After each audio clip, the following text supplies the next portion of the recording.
মালয়েশিয়ায় উত্তাল জনস্রোত। প্রধানমন্ত্রী আনোয়ার ইব্রাহিমের পদত্যাগের দাবিতে রাজপথে নেমে এসেছে হাজার হাজার মানুষ।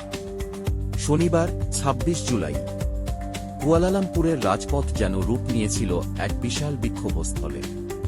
পুলিশের হিসেব মতে অংশগ্রহণ করেছে প্রায় ১৮,০০০ মানুষ। তাদের গলা এক সুরে, তুরান আনোয়ার, অর্থাৎ আনোয়ারকে সরিয়ে দাও।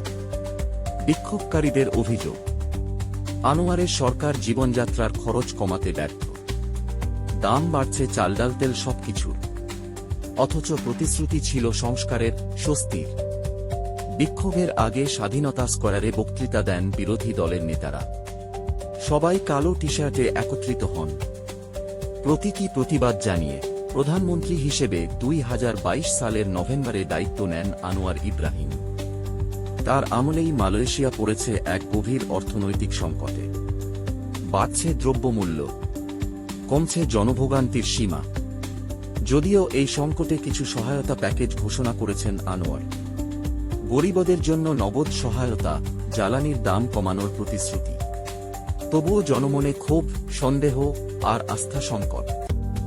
এক বিক্ষোভকারীর ভাষায়, নতুন কর আর বিদ্যুৎ বিল বাড়ানো, এটা বড় ব্যবসায়ীদের ওপর চাপিয়ে সাধারণ মানুষের ঘাড়েই এসে পড়বে। শুধু অর্থনীতি নয়, আনোয়ারের বিরুদ্ধে উঠেছে বিচার ব্যবস্থায় হস্তক্ষেপের অভিযোগও। সরকারপন্থীদের বিরুদ্ধে ঘুষের মামলা তুলে নেওয়া, শীর্ষ বিচারপতিদের নিযোগে দেরি, সবকিছুই জন্ম দিচ্ছে একের পর এক প্রশ্ন। বিক্ষোভে উপস্থিত ছিলেন মালয়েশিয়ার ২ সাবেক প্রধানমন্ত্রী মাহাথির মোহাম্মদ এবং মহিউদ্দিন ইয়াসিন।